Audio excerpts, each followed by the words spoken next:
Halo, apa kabar Anda pemirsa? Berjumpa lagi dalam Berita Mataram hari ini. Sejumlah berita penting dan menarik lainnya telah kami siapkan untuk Anda dan berikut diantaranya. Belasan kecamatan terdampak kekeringan. Pemda Lotin tetapkan status siaga kekeringan.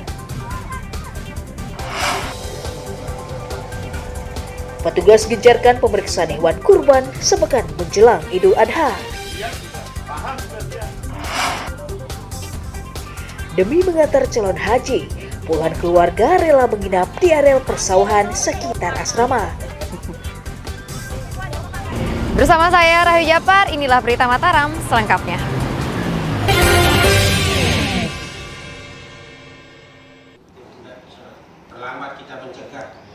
Badan Penanggulangan Bencana Daerah memetakan belasan kecamatan di Kabupaten Lombok Timur masuk wilayah terdampak kekeringan.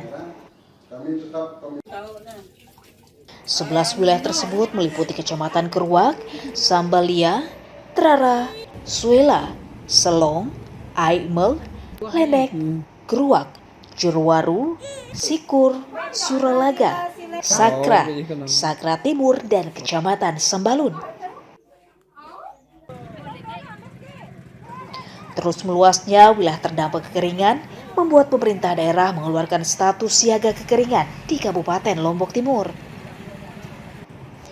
Proses distribusi sudah dilakukan di sejumlah wilayah dengan laporan warga yang meminta penyaluran air bersih. Untuk mengoptimalkan penanganan kekeringan, Pemda juga telah berkoordinasi dengan organisasi perangkat daerah lainnya untuk membantu distribusi air bersih. Sampai dengan saat ini yang sudah memberikan informasi itu ada 13 kecamatan, 68 dari desa. Kenapa bisa ada penambahan dari tahun lalu, Pak? Penambahannya ini disebabkan seperti yang sampaikan tadi itu, bahwa pengaruh cuaca El Nino yang berbeda dengan tahun sebelumnya itu lebih cepat dan dampaknya lebih luas. Nah, seperti itu penyebabnya, sehingga musim kemarau kita ini diprediksi akan mulainya lebih panjang, yaitu sekitar bulan Juni, puncaknya nanti sekitar bulan September Oktober. Guna memenuhi kebutuhan air bersih di daerah, BPBD telah menyiapkan 11 armada mobil tangki yang akan menyalurkan air bersih sesuai jadwal permintaan di tiap-tiap kecamatan. Muhtadun melaporkan dari Kabupaten Lombok Timur.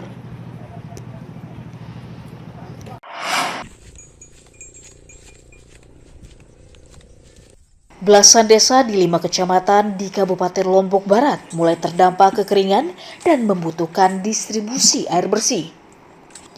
Badan Penanggulangan Bencana Daerah mendata 14 desa yang terdampak tersebar di Kecamatan Lembar, Batu Layar, Kuripan, Gerung, dan Kecamatan Sekotong.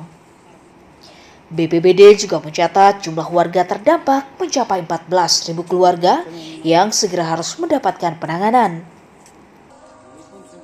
Namun karena belum ada laporan, BPBD belum mulai menyuplai air bersih ke desa terdampak. Pemda juga masih terkendala kurangnya armada dan tidak adanya dana tetap penanganan kekeringan sehingga menyulitkan pelayanan. Memang awalnya kami sudah memetakan tempat-tempat yang memang menjadi langganan kekeringan dari tahun ke tahun di musim-musim kemarau ini.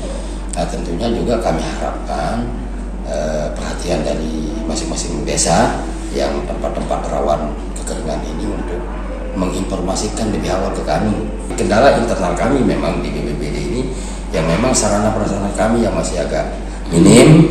Mudah-mudahan kekurangan yang ada di kami ini tidak menjadi kendala untuk bisa melayani masyarakat untuk lebih maksimal. BPBD Kabupaten Lombok Barat meminta warga segera melapor agar segera mendapatkan distribusi air bersih untuk meringankan beban warga yang terdampak kekeringan. Hairul Amri melaporkan dari Kabupaten Lombok Barat.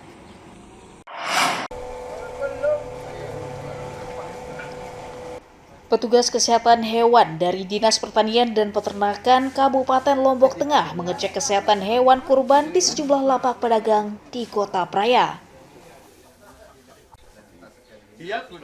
Pemeriksaan dilakukan petugas dengan mengecek kondisi fisik hewan ternak, mulai mulut dan kuku, serta kondisi kulit, apakah ada benjolan atau tidak.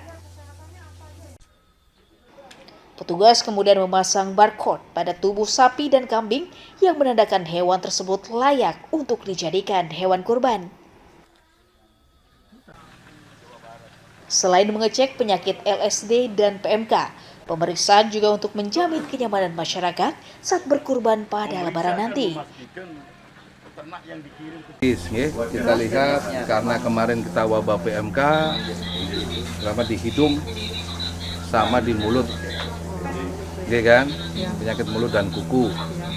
Di sini alhamdulillah kita lihat nggak ada yang berbusa, terus hidungnya juga nggak ada isak, kan? Dan kalau secara umum kita lihat sehat, makan, gejala umumnya gitu. Sudah layak ya?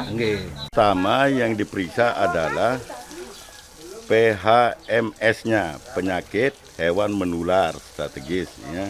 Yang pertama yang sangat strategis sekarang penyakitnya yaitu PMK, ya, penyakit kuku ini. Ya. Kemudian skabies pada ternak kambing, kemudian banyak lagi penyakit-penyakit. Ya. Nah, sehingga kita berharap untuk yang menjadi korban ini betul-betul sapinya sehat, ya, tidak cacat dan lain sebagainya. Ya.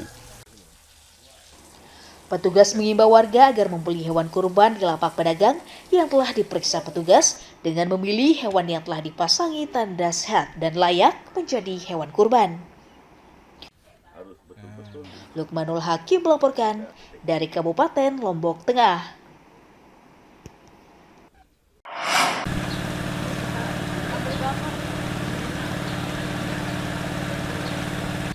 Pemerintah Kabupaten Lombok Tengah meminta dinas terkait meningkatkan pengawasan lalu lintas hewan ternak menjelang Lebaran. Peningkatan pengawasan terutama bagi hewan ternak yang berasal dari luar daerah, mulai di pasar, kandang peternak, hingga lapak hewan kurban dadakan. Pemda juga meminta puluhan tim medis turun mengecek langsung kondisi kesehatan hewan kurban yang diperjualbelikan dan memberikan barcode di telinga hewan yang dinyatakan sehat. Hal itu untuk memastikan hewan kurban bebas penyakit mulut dan kuku, serta lumpy skin disease atau penyakit lato-lato. Untuk tahun ini, karena transisi kita dari 2022 untuk PMK, yang jelas sesuai edaran yang sudah diterima bahwa kita ini masih tetap dari pengawasan pertanian. Pemda meminta masyarakat teliti saat membeli hewan kurban dengan memperhatikan kondisi kesehatan dan bentuk fisik ternak agar memenuhi syarat dan layak untuk dijadikan kurban. Lukmanul Hakim melaporkan dari Kabupaten Lombok Tengah.